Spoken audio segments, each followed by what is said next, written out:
Saudara-saudari yang terkasih, kita jumpa lagi dalam Pelita Hati hari ini, Jumat tanggal 9 Oktober 2020, hari biasa dalam Pekan Biasa yang ke-27. Bersama saya Romo Thomas Suratno SC dari Paroki Cilandak, Jakarta Selatan, mendengar dan merenungkan Sabda Tuhan, yakni firman Tuhan yang tersurat di dalam Injil Lukas, bab atau pasal 11, ayat 15 sampai dengan ayat 26.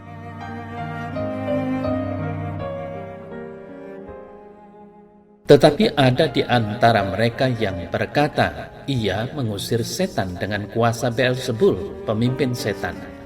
Ada pula yang meminta suatu tanda dari sorga kepadanya untuk mencobai dia.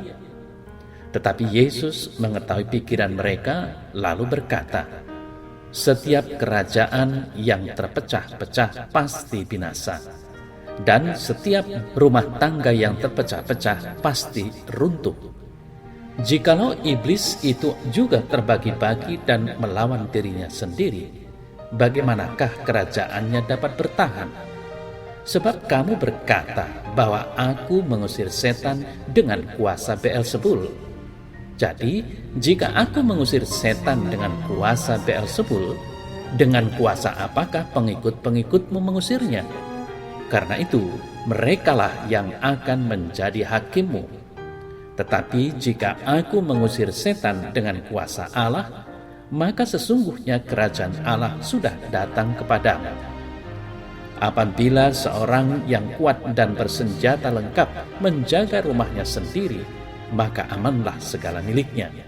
Tetapi jika seorang yang lebih kuat daripadanya menyerang dan mengalahkannya, maka orang itu akan merampas perlengkapan senjata yang diandalkannya dan akan membagi-bagikan rampasannya. Siapa yang tidak bersama aku, ia melawan aku, dan siapa yang tidak mengumpulkan bersama aku, ia mencerai-beraikan. Apabila roh jahat keluar dari seseorang, ia mengembara ke tempat-tempat yang tandus mencari perhentian. Dan karena ia tidak mendapatnya, ia berkata, aku akan kembali ke rumah yang telah kutinggalkan itu. Ia pun pergi dan mendapati rumah itu bersih, tersapu, dan rapi teratur. Lalu ia keluar dan mengajak 7 roh lain yang lebih jahat daripadanya. Dan mereka masuk dan berdiam di situ. Akhirnya, keadaan orang itu lebih buruk daripada keadaannya semula.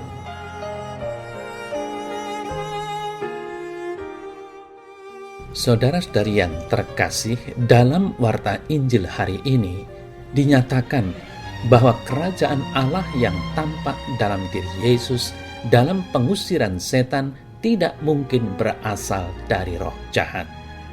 Bila hal itu terjadi, lalu terjadi juga hal yang bertolak belakang. Yesus seperti yang kita yakini mengusir setan dengan kekuatan Allah. Maka dari itu dalam diri Yesus, kerajaan Allah hadir sepenuh kekuatannya. Kemudian, orang yang telah dibebaskan dari kuasa jahat itu tetap harus waspada. Karena apa? Karena tetap akan diganggu, tidak dibiarkan dalam damai oleh roh jahat. Hanya berkat persekutuan dengan Yesus Kristus, orang bisa dibebaskan dari kekuatan jahat itu. Selama kita masih di dunia ini, kekuatan jahat masih tetap bisa menguasai kita. Maka, tetap diperlukan hubungan dengan kekuatan Allah seperti tampak dalam diri Yesus penyelamat kita. Bagaimana hubungan seperti itu dapat selalu kita bangun dalam hidup kita, baik secara pribadi maupun bersama? Saudara-saudari yang terkasih, kesediaan untuk membangun kehidupan terus-menerus diingatkan dalam firman hari ini dengan penegasan bahwa roh jahat bisa kembali dengan kekuatan 7 kali lipat. Murid-murid Yesus dan kita semua tentunya selalu disadarkan agar tetap waspada terhadap bahaya yang tersembunyi. sehingga hidupnya tidak menjadi semakin runyam. Maka marilah kewaspadaan itu kita kembangkan lewat penelitian batin dan doa harian yang kita lakukan setiap hari.